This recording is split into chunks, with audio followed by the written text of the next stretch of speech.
Bienvenue sur TheraTalk, le podcast des solutions pour les thérapeutes en pleine expansion.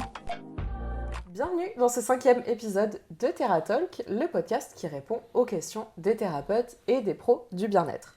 Aujourd'hui, on a une question de Catherine. Catherine, elle est coach de vie pour les personnes atteintes de TDAH, donc trouble de l'attention avec ou sans hyperactivité. Et Catherine, elle nous dit « Ma fille m'a dit qu'il fallait que je fasse un webinaire, mais je ne sais pas comment faire, comment m'y prendre. Donc cet épisode va nous servir à lui donner et à vous donner tous les meilleurs conseils pour organiser un webinaire. » Alors déjà, on va commencer très simplement. Qu'est-ce que c'est qu'un webinaire ? Un webinaire, tout simplement, c'est une conférence en ligne.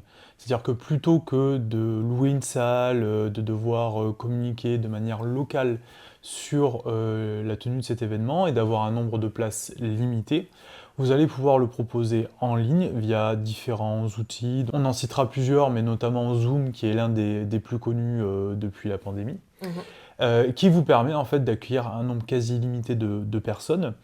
Et peu importe où elles se trouvent. Donc ça a vraiment l'avantage d'Internet qu'on connaît, donc que des personnes qui sont en Bretagne, si vous êtes dans le sud de la France, puissent avoir accès à votre conférence donc en ligne qu'on nomme webinaire. Alors Catherine, votre fille vous conseille donc de faire un webinaire, c'est une bonne idée. Il faudrait voir si c'est bien adapté à votre activité, ce que vous allez proposer dans ce webinaire.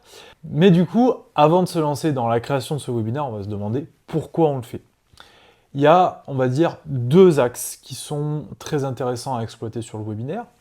Le premier, c'est que ça vous permet de rentrer en contact avec des gens donc, qui peuvent être partout dans le monde, et surtout que ça permet un contact visuel, un contact vidéo. Donc les gens vont vous voir bouger, vous voir interagir, ils vont pouvoir échanger avec vous également, vous poser des questions, et découvrir quelque chose de vous en plus qu'ils n'ont pas forcément au travers, par exemple, de juste un site internet, un flyer, une carte de visite ou quelqu'un qui vous aurait recommandé. Donc ça a tout l'intérêt de créer une connexion avec les personnes, de leur proposer un rendez-vous unique et un espace privilégié pour communiquer avec vous. Ça, c'est vraiment le premier avantage. Le deuxième avantage, et que malheureusement beaucoup de professionnels oublient, c'est que ça va vous permettre de collecter des adresses email, de collecter des contacts avec qui vous allez pouvoir rentrer en action aussi et en interaction par la suite, en par exemple leur envoyant le replay du webinaire, on en parlera un petit peu après dans le podcast, mais aussi pour leur présenter vos différentes offres, pour les informer d'un futur événement, etc. Toutes les personnes qui vont s'inscrire à votre webinaire sont des personnes qui sont intéressées par ce que vous proposez, donc par définition, ce sont de potentiels clients. Donc ça, ce sont vraiment les deux grands avantages d'organiser un webinaire. Et on peut aussi se poser la question de à quelle occasion on organise un webinaire, quand est-ce que c'est pertinent, vous, dans votre activité, de venir organiser un webinaire. Par exemple, si vous lancez une nouvelle offre, un nouvel accompagnement, je pense à Catherine, qui est donc coach de vie pour les personnes qui ont un TDAH, si elle lance un nouvel accompagnement sur 6 mois pour reprendre le contrôle de sa vie professionnelle, par exemple, ça pourrait être ça, eh bien, on va avoir un webinaire sur une thématique du coup qui s'en rapproche, donc TDAH et vie professionnelle, et à la fin, elle pourra parler de cet accompagnement, et il y a forcément des personnes qui sont inscrites à la conférence, qui ont passé 1 heure à voir Catherine parler de son sujet, on voit qu'elle le maîtrise, etc., forcément, ça va déclencher l'envie d'être accompagné, que ce soit donc là sur un accompagnement de longue durée, ou si vous lancez finalement juste un nouveau service, ça va être aussi l'occasion de le présenter et d'avoir des gens qui sont intéressés et qui vont passer à l'action. Et puis ceux qui passent pas à l'action tout de suite, comme Lucas l'a dit, de toute façon, vous avez récolté leur adresse email, vous pouvez ensuite revenir vers ces personnes pour leur présenter vos actualités. Ce dont vous pouvez tenir compte aussi, c'est le côté calendrier. Par exemple, on a beaucoup de personnes des love coach qui existent de plus en plus. Donc, par exemple, la Saint-Valentin, c'est un événement particulier dans cette thématique. On a la semaine du bien-être, on a la journée du bonheur. On a aussi tout simplement la question des saisons, donc l'été, l'hiver. Si on est naturopathe, axé sur des webinaires qui sont plus sur des thématiques bien précises et profiter entre guillemets de ce côté calendaire qui revient régulièrement pour monter éventuellement des petits cycles de 3-4 webinaires sur l'année. Ça peut être des idées. Pour moi, ce qui me paraît par contre très très important quand vous allez proposer un webinaire, c'est d'amener un contenu exclusif. C'est-à-dire qu'il va vraiment y avoir une grosse valeur ajoutée sur ce webinaire. Ce n'est pas des choses que les gens vont pouvoir retrouver facilement sur votre site internet ou autre. Ça va être de leur proposer une thématique approfondie et si possible, une expérience sous forme d'atelier. Il n'y a rien de plus pertinent que de faire vivre une expérience aux gens qui ressentent dans leur corps, dans leur esprit, pour tout simplement leur faire vivre ce que vous avez à leur proposer. Même si c'est un léger aperçu, c'est pas la question. L'essentiel, c'est de leur proposer une activité qui ait une interaction avec eux et que tout de suite, en fait, on puisse commencer à sentir les bénéfices de ce que vous avez à proposer. Ça, par expérience, l'atelier en ligne, c'est quelque chose qui marche très très bien. Alors, atelier, webinaire, etc. Atelier a vraiment cette idée de proactivité. Webinaire, on est plus sur le côté un peu plus présentation. Et des fois, ça peut être, il faut se dire, ça peut être un peu long. Juste une présentation, il n'y a qu'une seule personne qui parle. Pensez à mettre des petites étapes d'interaction avec les personnes. C'est vraiment quelque chose qui va vous faire gagner en qualité d'intervention aussi, parce que ça va permettre aux gens de rebondir. Et cela va vous permettre d'avancer dans le déroulé de votre webinaire de manière beaucoup plus simple, tout en laissant un petit peu d'ouverture aux gens pour exprimer leurs questions, leurs ressentis. Et vraiment en bonus, faire ce type de conférence, de webinaire, ça va vous permettre aussi d'avoir beaucoup de contenu que vous allez pouvoir recycler. C'est-à-dire que cette conférence, elle va être enregistrée. Par exemple, si vous passez par Zoom, eh ben, vous pouvez avoir une vidéo du replay. Et ça, derrière, vous allez pouvoir couper des extraits et pouvoir faire des réels pour vos réseaux sociaux. Vous allez pouvoir récupérer le script aussi de ce que vous disiez. Nous, on utilise un logiciel qui s'appelle TurboScript. Donc ça marche avec l'intelligence artificielle et ça vous retrace exactement ce que vous avez dit. Vous le retravaillez un petit peu et vous allez pouvoir faire un article pour votre blog. Ça va venir enrichir votre site internet. Ça peut aussi enrichir votre référencement. Et ça va être aussi hyper intéressant. Donc si vous faites un webinaire, pensez bien à recycler pour avoir énormément de contenu et gagner du temps tout en créant, encore une fois, du contenu qui intéresse évidemment votre audience et qui va l'aider avec sa problématique. Alors bien évidemment, pour votre webinaire, il va falloir choisir un sujet. Ce sujet, on ne va pas le choisir au hasard. Vous allez le faire en fonction des clients que vous avez déjà reçus. C'est-à-dire, pourquoi est-ce que les gens viennent vous voir encore une fois, où est-ce qu'ils ont mal, quelles problématiques ils rencontrent. Et aussi par rapport à votre expertise, ce dont bien sûr vous pouvez parler, ce dont vous avez envie de parler. Plus vous en parlerez avec le cœur, plus le sujet va bien passer. Donc, choisir sa thématique, c'est tout simplement de se dire qu'est-ce qu'attendent mes potentiels clients et vers quoi est-ce que je veux aller. À partir de là, plein d'idées vont jaillir. Par exemple, Jessica, tu aurais des idées ? Ouais, je pense à une naturopathe qui, par exemple, travaillerait sur la thématique de la digestion. Ça peut être en finir avec les ballonnements grâce à la naturopathie. Là, on a une problématique qui est vraiment douloureuse et c'est quelque chose où on sait qu'on va avoir des inscrits. Oui. Et là, déjà, tout de suite, on vient cibler, on vient passer un message clair. Vous voyez, en 5 mots, Jessica, on sait exactement à quoi on va avoir accès dans ce webinaire. Il faut éviter les sujets larges. Donc, c'est un petit peu, voilà, ce qu'on vous invite à faire, c'est travailler votre titre de webinaire pour que ce ne soit pas déjà quelque chose à rallonge et surtout que la promesse de ce que vous allez apporter soit dans le titre. Là, c'est clairement en finir avec les ballonnements. Par exemple, si on voulait travailler sur l'énergétique, c'est les 5, par exemple, pierres de protection énergétique. On parlait des love coach tout à l'heure, ça peut être comment savoir si je suis dans une relation toxique. Donc l'idée sera de commencer votre titre par un comment. D'autant plus si vous proposez un atelier, ça sera directement parlant pour l'audience. Et sinon, c'est de mettre tout de suite la promesse de résultat dans le titre. En finir avec, se débarrasser de, ou au contraire, commencer à le premier pas vers. Axez votre titre sur ces 2 idées-là et vous êtes sûr d'avoir quelque chose de pertinent que les gens vont comprendre facilement dans votre communication. Si on part sur, par exemple, qu'est-ce que l'hypnose régressive ? Bon, en fait, c'est OK si vraiment on se pose la question, on se dit, voilà, moi je ne suis pas sûr de m'inscrire. On va pas accorder 1 heure de notre temps, en tout cas, à avoir la réponse à cette question. Voilà, c'est ça. Surtout, là, en vrai, on peut y accéder très facilement sur Internet. Enfin, il y a énormément de choses autour de ça. Par contre, un titre sur comment soulager la douleur grâce aux techniques de magnétisme, c'est quelque chose qui va beaucoup plus parler. On se dit, là, on va vraiment avoir du contenu, on est sur du comment. Moi, personnellement, ça me donne beaucoup plus envie d'aller vers un titre comme ça, vers un webinaire qui va me proposer ça. D'où l'importance de vraiment prendre le temps de travailler votre titre.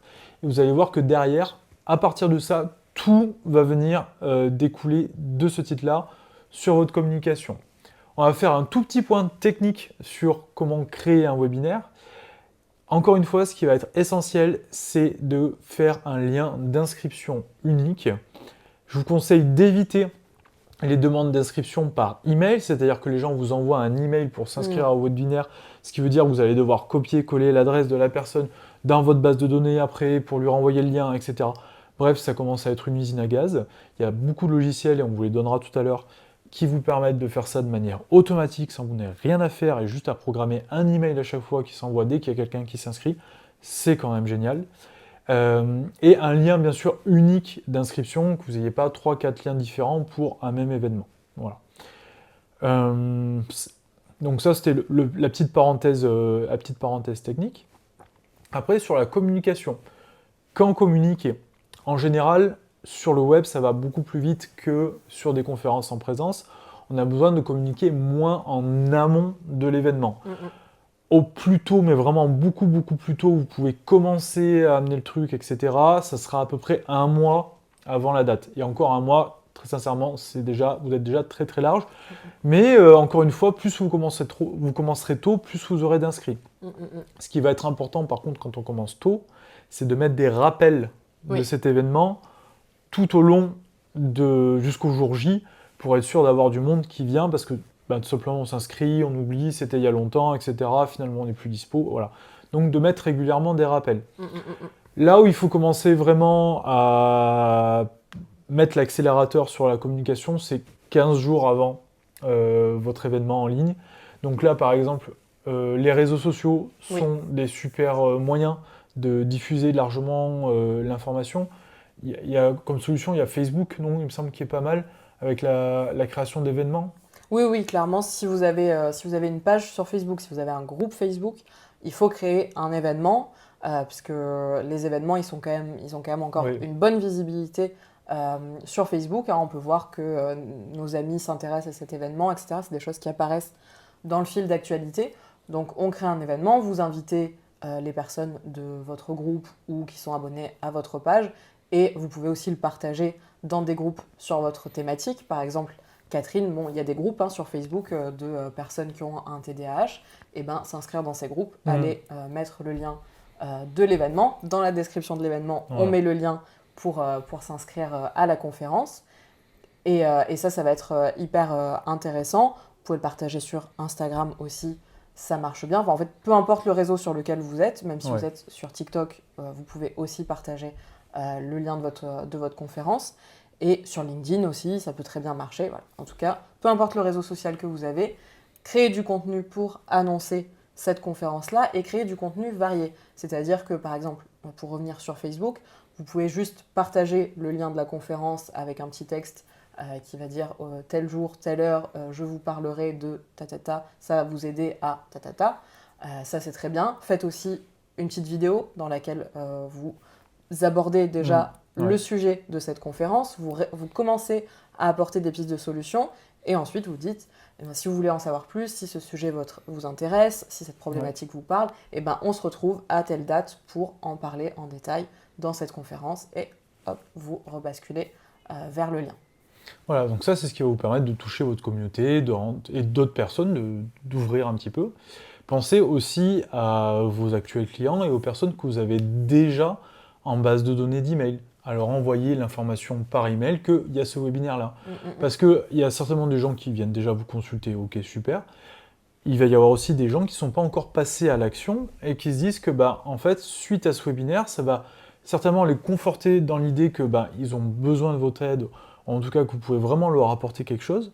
Donc ça peut être aussi un pont qui va les faire passer de juste une personne qui reçoit vos emails de temps en temps, à je m'implique, je fais participer à un webinaire, à je m'implique, je passe à une action de réservation ou même participation à un stage ou autre. Voilà. Donc encore une fois, l'idée c'est de créer ces petites étapes intermédiaires qui vont amener les gens à s'engager avec vous par la suite. Jessica a commencé à vous le dire tout à l'heure, c'est important aussi d'avoir un petit texte. Alors, petit texte, je précise, parce que des fois on voit des trucs, c'est un roman. Hein. Pensez synthétique. Les gens, quand ils vont recevoir l'information, quand éventuellement ils vont cliquer soit sur l'événement de Facebook, soit ils vont recevoir un mail de votre part, vous avez entre 45 secondes et 1 minute de leur attention maximum, ce qui est très peu. Donc, allez avec ce qu'on appelle des bullet points, de ce que vous allez apprendre, ce que nous allons faire, ce à quoi ça va vous servir, et tac, tac, tac, tac, tac, ça correspond à ça. Le temps, la date, le lien. Une fois que vous avez ça, vous avez fait 99% du travail, puisque tout de suite, en fait, les gens vont pouvoir se dire « Ok, ça me correspond » ou « Non, ça ne me correspond pas ». Il n'y a pas trop à lire. Alors bien sûr, ça, vous pouvez en mettre un peu plus après, si vraiment vous le souhaitez, que vous voulez approfondir votre thématique, etc., ou présenter qui vous êtes de manière un peu plus approfondie, c'est complètement ok. Mais les premiers éléments qu'ils doivent voir, c'est pour qui, pourquoi et quand. Et là, on a quelque chose de très structuré qui va permettre un rapide passage à l'action ou pas. Oui, pareil dans l'objet du mail ou la première phrase de votre post Facebook ou LinkedIn, il faut aussi que ça soit quelque chose de percutant et qui parle de la problématique du client. Concentrez vraiment là-dessus et pas sur vous, votre approche ou vos connaissances, mais vraiment, encore une fois, sur la problématique. Mais de toute façon, si vous avez fait un bon titre de webinaire, normalement, vous aurez juste soit à mettre directement ce titre-là, soit à le reformuler, mais vous aurez déjà ces idées. Ouais, vous aurez déjà vraiment une super base. Ok, donc maintenant, vous êtes à 48 heures avant le début de votre webinaire. Ce qui va être important, c'est de faire un premier email de rappel en disant, voilà, vous vous êtes inscrite au webinaire, merci à vous, un petit rappel de ce que vous allez présenter, pensez bien à être disponible tel jour, telle heure. Ça va permettre aux gens d'avoir un premier appel, de dire « Ah oui, c'est vrai, pour ceux qui avaient un peu zappé, ça vous permet de réimpliquer les personnes. Si la personne s'est inscrite il y a un mois, peut-être qu'elle a un petit peu oublié entre-temps. » Et pareil, 1 heure avant le webinaire, renvoyer un email de rappel, ça vous permettra d'augmenter de 30 à 40% le nombre de participants qui seront là en direct. Alors encore une fois, pensez bien à l'enregistrer parce que c'est quelque chose que vous allez réutiliser et aussi pour les personnes qui ne sont pas là à ce moment-là de recevoir le replay, on viendra juste après là-dessus. Mais ça vous permet en fait d'avoir plus de monde en direct et c'est quand même ça qui est génial, c'est que là vous allez pouvoir avoir cette interaction de qualité. Après, donc pendant le webinaire, on parlait tout à l'heure d'expérience, d'atelier. Jess, tu voulais rajouter des choses ? Oui, en fait, surtout au niveau de l'interaction pendant le webinaire, parce que si vous partez finalement pas sur un atelier, plutôt sur une conférence, mais que vous voulez quand même que ce soit pas juste vous qui parlez pendant 1 heure, vous voulez pas que ce soit un espèce de cours magistral. À ce moment-là, vous allez chercher à faire de l'interaction avec les personnes qui participent. Donc tout simplement, vous pouvez répondre à leurs questions, ça, il faudra de toute façon le faire, mais il y a d'autres petites choses que vous pouvez faire pour que ce soit un peu plus interactif. Notamment, vous pouvez faire des sondages et la plupart des outils de webinaire maintenant le proposent, où vous pouvez lancer un sondage dans le chat et les gens donc, peuvent cliquer sur leurs réponses et on voit les résultats en direct. Donc vous pouvez faire des sondages, vous pouvez faire des quiz, ça peut être hyper intéressant au début de la conférence de faire un petit quiz pour tester les connaissances des personnes sur le sujet et venir par exemple, s'il y a des choses que tout le monde croit dans votre thématique, mais en fait c'est faux.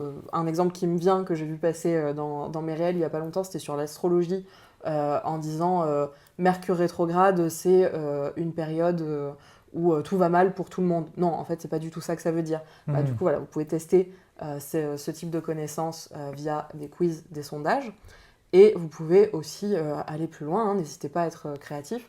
Je pense par exemple, vous pouvez faire un bingo.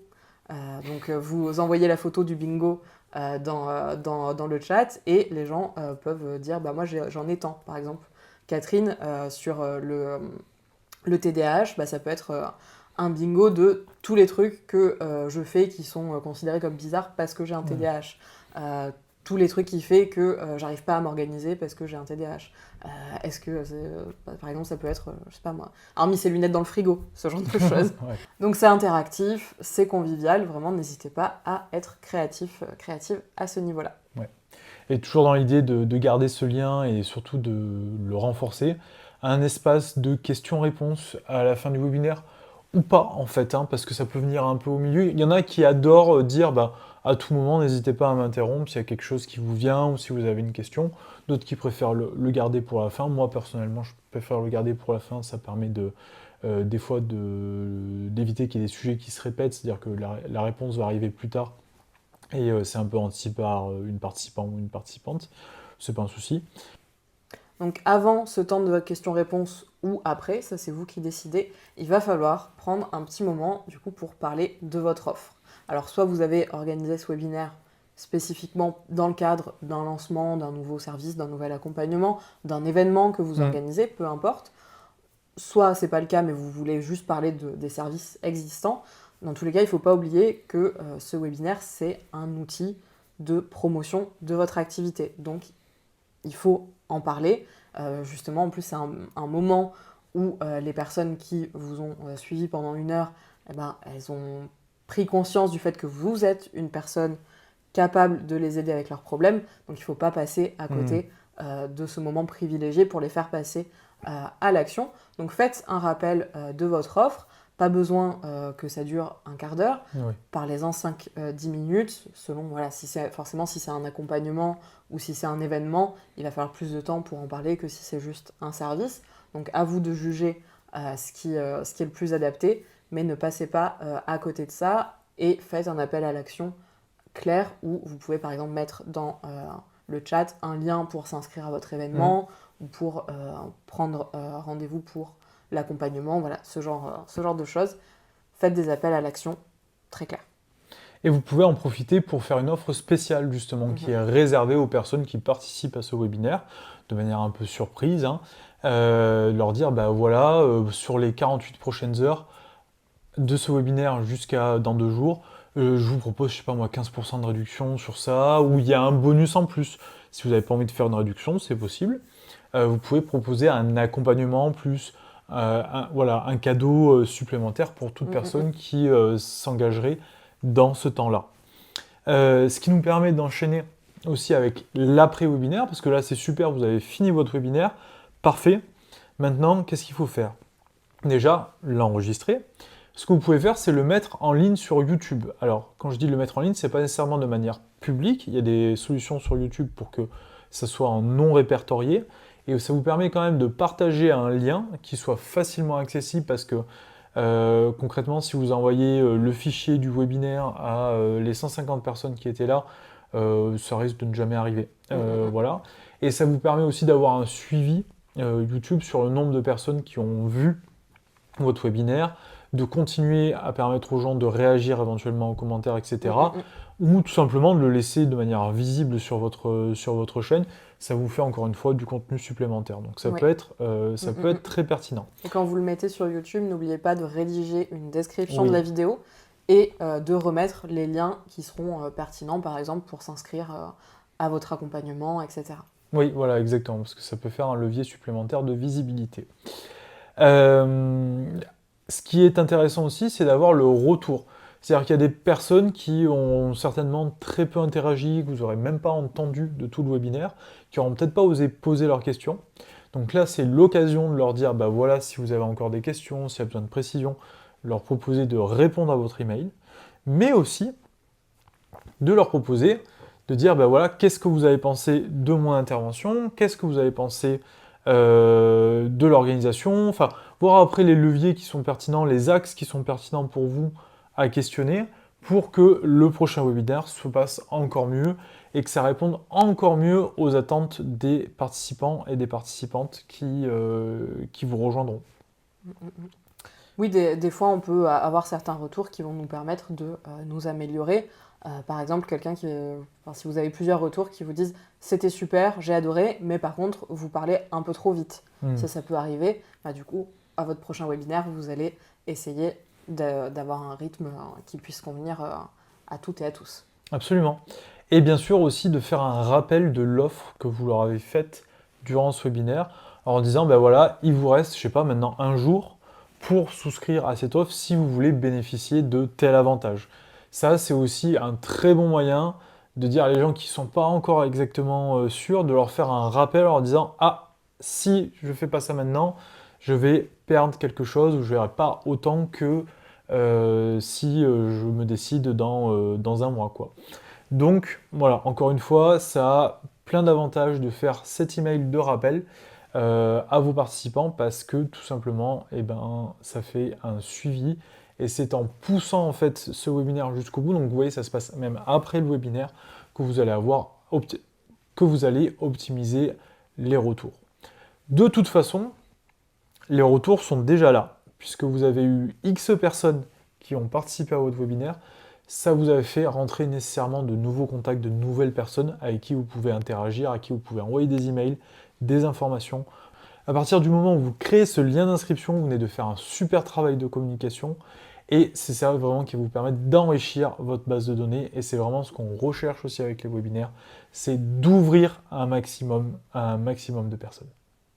Oui, même si après votre premier webinaire, les résultats ne sont pas tels que vous les espériez, par exemple, il y a, je ne sais pas, 40 personnes qui sont venues au webinaire, mais vous n'avez que 2 personnes qui ont souscrit à votre accompagnement, alors que vous en espériez 10, par exemple. Il ne faut pas désespérer, entre guillemets, parce qu'il y a des gens aussi qui ont besoin de plus de temps. Si les personnes qui sont venues au webinaire, c'est des personnes qui vous ont découvertes, par exemple, parce que vous avez fait une publication dans un groupe Facebook, c'est des gens qui ne vous suivaient pas avant, et ben, il va falloir peut-être un peu plus de temps ces personnes apprennent à vous connaître avant qu'elles passent à l'action, qu'elles souscrivent au service, à l'accompagnement, etc. Donc c'est pour ça aussi que c'est hyper important d'avoir ces adresses email que vous collectez et derrière de pouvoir envoyer des emails régulièrement. Donc après votre webinaire, même si d'habitude vous envoyez qu'une newsletter par mois, bah peut-être ça va être intéressant d'augmenter un petit peu le rythme pour que ces nouvelles personnes puissent apprendre à vous connaître. Donc vous envoyez du contenu, encore une fois, qui les aide avec leurs problématiques. Et à la fin, à chaque fois de chaque email, vous faites un petit rappel de votre offre, comment vous pouvez les aider, etc. Ouais, complètement. Un dernier point, les outils qui vont vous permettre de créer votre webinaire. Alors on a le traditionnel Zoom qui fonctionne très bien. Vous n'êtes pas obligé de prendre l'option webinaire, hein, une petite astuce là-dessus. Vous pouvez tout simplement prendre un abonnement personnel. Ça vous permet d'avoir une salle entre guillemets de conférence jusqu'à 100 personnes. Très sincèrement, ça sera exceptionnel si vous arrivez à avoir 100 personnes qui sont connectées au même moment de votre webinaire. Et même si vous arrivez à 100 ou un peu plus, il y a un petit peu de marge quand même avant que ça bug trop. Donc pas de souci. Très sincèrement, même si vous avez 400 inscrits à votre webinaire, s'il y en a vraiment 100 qui sont présents et qui sont connectés en même temps, c'est déjà vraiment un super ratio. Donc voilà, ça vous permet de limiter les frais puisque l'abonnement il est à, je crois, 14-15 euros par mois et ça vous permet quand même de récupérer les adresses email. Ça, il y a un tout petit réglage à faire qui est de dire que voilà, vous demandez une inscription et après vous récupérez tout un fichier avec les adresses et les prénoms des personnes. Il y a un très bon tutoriel sur Zoom là-dessus. Vous faites une petite recherche sur un moteur comment créer une inscription sur Zoom pour un webinaire. Il y a tout qui est expliqué très facilement. Ça va être intéressant de le connecter avec un outil d'envoi d'emailing. Ça, je vous en parle régulièrement. C'est vraiment la base. C'est très important d'avoir cet outil-là parce que c'est ce qui vous permet de rester en contact avec les personnes. L'emailing, ça fait 50% de votre activité. Donc, c'est vraiment pas rien. Mes 2 favoris, ça reste Mailchimp, qui est à moitié en français. Il y a de la traduction qui se fait et qui demande un peu de temps pour la prise en main, c'est vrai, c'est pas si évident que ça. Mais encore une fois, il y a des tutoriels. Oui. Vous pouvez aller sur YouTube, tutoriel Mailchimp 2024, et vous suivez pas à pas, ça vous demande un petit peu de temps les premières fois, mais vous prendrez vite le coup de main, on a confiance. Complètement, oui, non, c'est que ça reste quand même très faisable. Moi, je le conseille cet outil parce que c'est un des plus efficaces, si ce n'est le plus efficace en termes d'envoi d'email et de suivi. Donc voilà, je vous en parlerai régulièrement.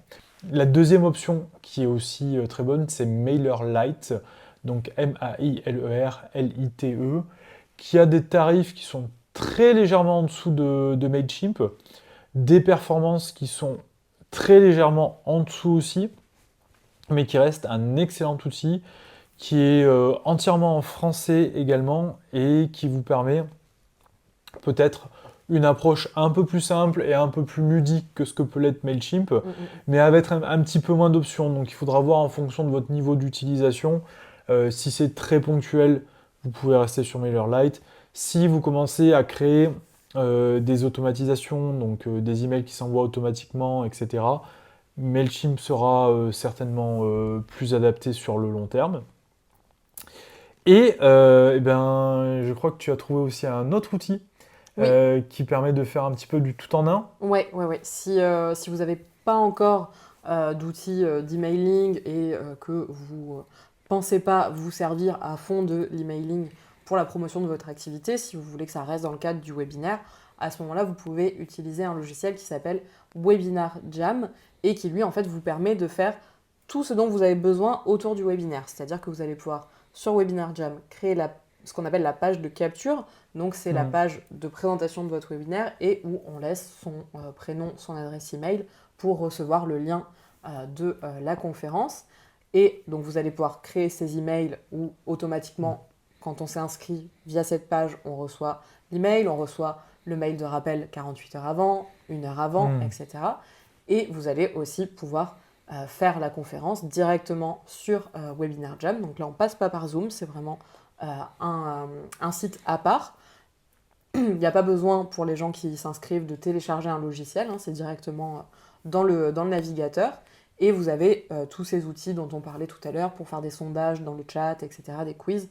Tout ça, c'est possible sur Webinar Jam et vous pouvez derrière aussi gérer votre liste email et envoyer des emails après la conférence pour faire tout le suivi dont on a parlé qui est hyper important. Bon, par contre, c'est un outil qui est payant, mais vous pouvez avoir votre abonnement uniquement les mois où vous faites des webinaires. Vous n'êtes pas obligé de rester inscrit toute l'année.